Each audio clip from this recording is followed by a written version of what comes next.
사랑하는 성도 여러분, 혹시 여러분은 지갑을 잃어버리신 적이 있으신가요? 지갑 안에 돈도 좀 들어있고 또 여러 가지 중요한 카드들이 들어있습니다. 여러분 마음이 몹시 불안하실 것입니다. 어디에서 잃어버렸나 생각도 하고 전화도 해보고 또 찾아도 볼 것입니다. 다시 찾을 때까지는 마음이 정말 불안할 것입니다. 이런 생각을 하면서 제 자신에게 물어봤습니다. 나는 예수님을 마음에서 잃어버렸을 때 내 마음의 상태가 어떠한가 하는 것입니다. 어떻습니까, 여러분? 예수님이 여러분 마음에서 멀어졌을 때 마음이 불안하신가요?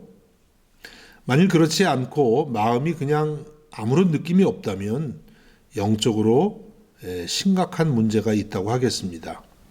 여러분이 아직 예수님을 영접하지 않았든지 아니면 주님을 영접하기는 했지만 주님과 너무나 멀리 떨어져서 살았다는 이야기가 되는 것입니다. 여러분 혹시 지갑은 잃어버릴 수도 있지만 예수님은 잃어버려서는 안 될 것입니다. 왜냐하면 예수님은 우리 성도의 모든 것이기 때문에 그렇습니다. 어떻게 하면 예수님을 잃어버리지 않고 주님과 함께 살아갈 수 있을까요? 첫 번째는 예수님이 보화 중에 보화라는 사실을 깨달아야만 할 것입니다. 오늘 우리가 읽은 이 골로새서 본문은 사도 바울이 로마 감옥에 갇혀 있으면서 쓴 편지입니다. 바울은 복음을 전하다가 감옥에 갇혀 있지만 감옥 밖에 교회를 염려하고 있습니다.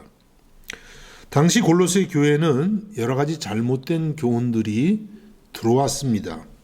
유대교의 율법주의, 또 여러 가지 영지주의적인 그런 영적 지식을 주장하는 사람들, 또 천사를 숭배하는 사람들, 이런 이들이 있었습니다. 그들이 말하고자 했던 핵심은 예수님 말고 이와 같은 것들이 추가적으로 있어야만 구원을 받는다고 했던 것입니다. 이러한 이야기를 듣는 성도들의 마음이 어떠했을까요? 그동안에 예수님만 믿으면 구원받는다고 배웠는데 또 다른 것이 필요하다면 과연 나는 구원을 받은 것이 맞는 것일까? 이런 혼돈을 겪는 성도들이 있었던 것입니다. 사도 바울은 이러한 골로새의 상황을 듣고 오늘 이 편지를 썼습니다. 2절과 3절입니다. 이는 그들로 마음의 위안을 받고 사랑 안에서 연합하여 확실한 이해의 모든 풍성함과 하나님의 비밀인 그리스도를 깨닫게 하려 함이니 그 안에는 지혜와 지식의 모든 보화가 감추어져 있느니라. 사도 바울은 성도들에게 말씀을 합니다. 예수 그리스도가 하나님의 비밀이다. 그래서 예수님을 알면 곧 하나님을 아는 것이고 예수님을 믿으면 곧 하나님을 믿는 것이라고 말씀했습니다. 또 예수님 안에는 지혜와 지식의 모든 보화가 감추어져 있다고 했습니다. 여러 사람들이 자기들의 지혜와 지식을 이야기했지만 예수님 안에 모든 지혜와 지식이 들어있다고 하신 것입니다. 다시 말씀드리면 예수님 한 분으로 충분하다고 말씀하고 있습니다. 그렇습니다, 여러분. 예수님이야말로 보화 중에 보화가 되십니다. 그리스도인들이란 어떤 사람들입니까?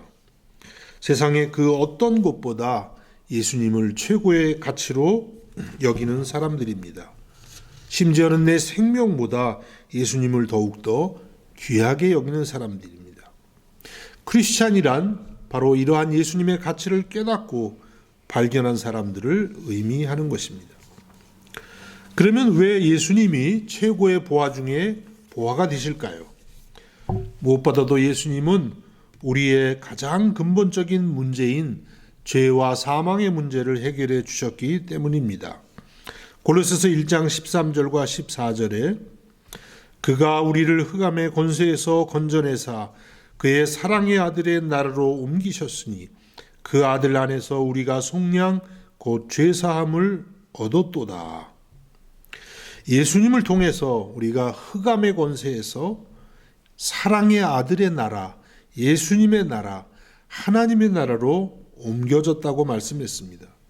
천국을 얻었다는 뜻입니다. 우리가 이미 영생을 얻었다는 뜻입니다.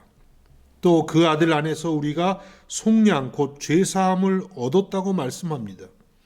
예수님을 믿음으로 해서 예수님의 십자가의 공로로 우리들이 죄사함을 얻었도다. 앞으로 얻을 것이 아니라 이미 예수 안에서 우리는 죄사함을 얻었다라고 말씀합니다. 얼마나 놀라운 축복의 말씀입니까? 우리가 살아가는 이 시대는 지식의 홍수 시대라고 하겠습니다.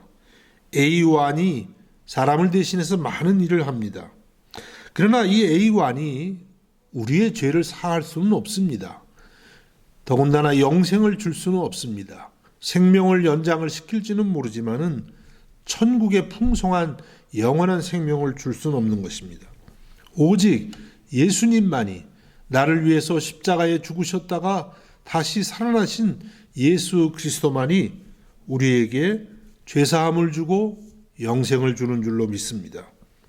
그렇기에 예수님이 보화 중에 보화가 되는 것입니다. 여러분, 날마다 예수님이 우리의 인생의 최고의 보화인 것을 더욱더 깨달아 가실 수 있기를 우리 주님의 이름으로 축복합니다. 두 번째는 내게서 예수님을 빼앗아 가려는 요소들을 경계하라고 말씀합니다. 오늘 말씀 4절에 보니까 내가 이것을 말하면 아무도 교묘한 말로 너희를 속이지 못하게 하려 함이니. 교묘한 말을 가지고 성도들의 마음을 빼앗았던 것입니다. 또 8절에 보니까 누가 철학과 헛된 속임수로 너희를 사로잡을까 주의하라. 이것은 사람의 전통과 세상의 초등학문을 따름이요 그리스도를 따름이 아니니라고 말씀합니다. 누가 철학과 헛된 속임수로 너희를 사로잡을까 주의하라. 우리 마음을 사로잡아서 예수님께로부터 멀어지게 하는 것을 주의하라고 말씀합니다. 이 말씀의 뜻은 어떤 것이 되었든 우리를 예수님으로부터 멀어지게 하는 요소들을 경계해야 된다는 뜻입니다. 예를 들어서 우리 주변에서도 성경의 비밀을 풀어준다고 하면서 연약한 성도들을 미혹합니다. 또 자신만이 특별한 계시를 받았다고 주장하면서 성도들을 미혹하는 경우가 있습니다. 이런 것에 마음을 뺏기면 예수님으로부터 멀어지게 되고 마는 것입니다. 또 예수님을 잃어버리는 이유가 밖에 있지 않고 사실상 내 자신에게 있는 경우가 참 많습니다. 주님의 은혜를 생각하지 않고 나의 의의를 자랑할 때에 나는 예수님을 잃어버리고 맙니다. 물질이나 세상적 가치를 따라갈 때에 주님을 잃어버립니다. 사람이 우상이 되어 주님을 잃어버릴 수도 있습니다. 반대로 누군가를 너무 미워해서 항상 그 미워하는 사람이 내 마음에 있기 때문에 예수님을 잃어버리기도 하는 것입니다. 또 이념이나 사상을 예수님보다 더 위하다가 주님을 잃어버립니다. 여러분, 우리 교회는 정말 다양한 사람들이 모이는 곳입니다. 지역도 다르고 출신 학교도 다르고 빈부의 차이가 있고 성격과 기질도 정말 다릅니다. 지지하는 정당도 서로 다릅니다. 정말 다양한 사람들이 모입니다. 이와 같은 것들을 우리가 너무 중히 여기다 보면 예수님을 잃어버리게 됩니다. 여러분, 우리는 오직 예수님을 우리의 최고의 보화로, 최고의 가치로 여길 수 있기를 바라는 것입니다. 고린도후서 10장 5절에서 하나님 아는 것을 대적하여 높아진 것을 다 무너뜨리고 모든 생각을 사로잡아 그리스도에게 복종하게 하나니, 이렇게 말씀합니다. 주님보다 더 위하는 그것이 사실은 주님을 대적하는 것이라고 말씀합니다. 우리는 모든 생각을 사로잡아서 예수님께로 향하라고 말씀하고 있습니다. 여러분, 오늘도 사탄은 우는 사자같이 두루다니며 삼킬 자를 찾고 있다고 베드로전서 5장 8절에서 말씀하고 있습니다. 때로는 선한 모습으로 우리에게 도전을 하는 것입니다. 우리는 이와 같은 것들을 깨닫고 경계하면서 주님의 이름으로 물리쳐야만 될 줄로 믿습니다. 그럴 때에 우리 마음에 항상 주님이 계실 줄로 믿습니다. 마지막으로 예수님을 내 삶의 주님으로 모시고 살아야만 주님을 잃어버리지 않을 수가 있습니다. 6절 말씀입니다. 그러므로 너희가 그리스도 예수를 주로 받았으니 그 안에서 행하되. 예수님을 우리가 주님으로 영접했습니다. 그것은 단순히 예수님을 주여 주여 부르는 것으로 끝나는 것이 아닙니다. 예수님 안에서 행하라고 말씀합니다. 다시 말씀드리면 우리들이 살아가는 모든 삶의 영역에서 예수님을 섬기라는 뜻입니다.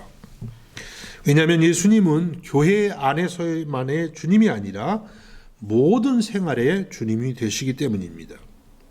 이것은 골로새서의 주제이기도 합니다.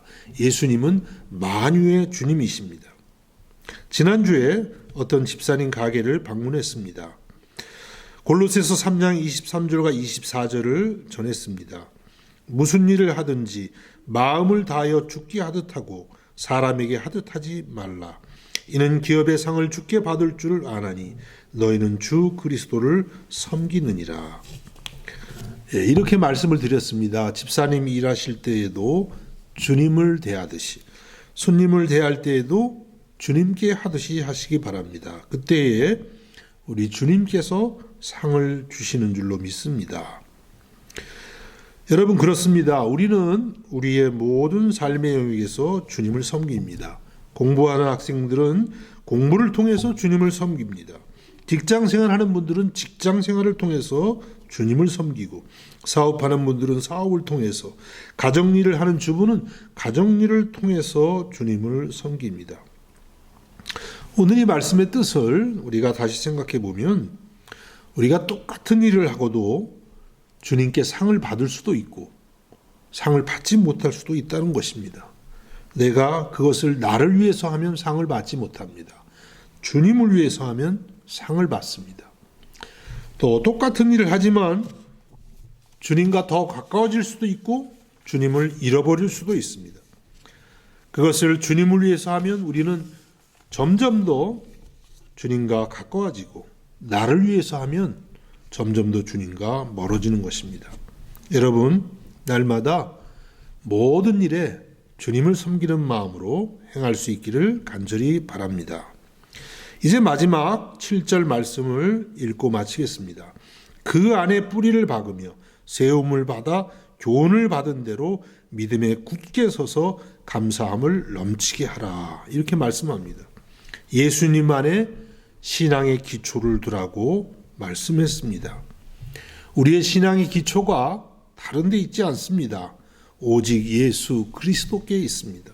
그래서 우리는 날마다 예수님을 생각하고 내 믿음의 기초가 어떤 이론이나 사상이나 사람이나 이런 것이 아니라 살아계신 우리 주 예수 그리스도께 뿌리를 내려야 됩니다.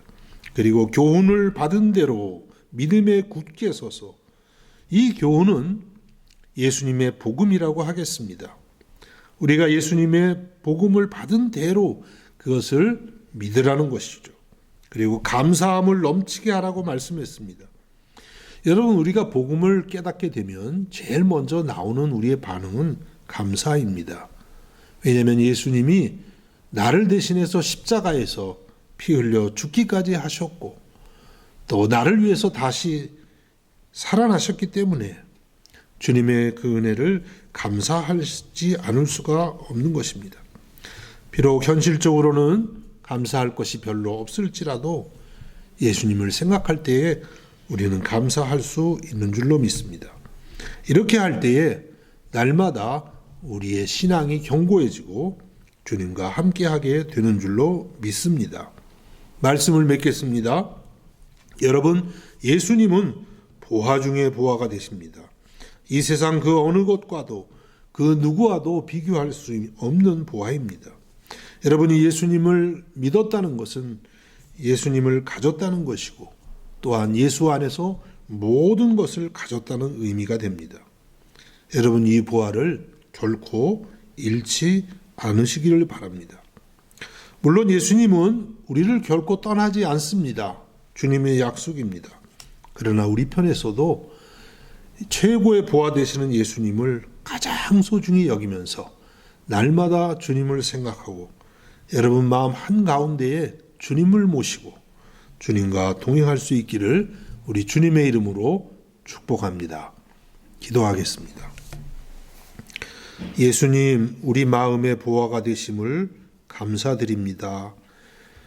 세상에 여러 가지 많은 이야기가 있고 귀한 것이 있지만 우리는 예수님을 보화 중에 보화로 믿습니다.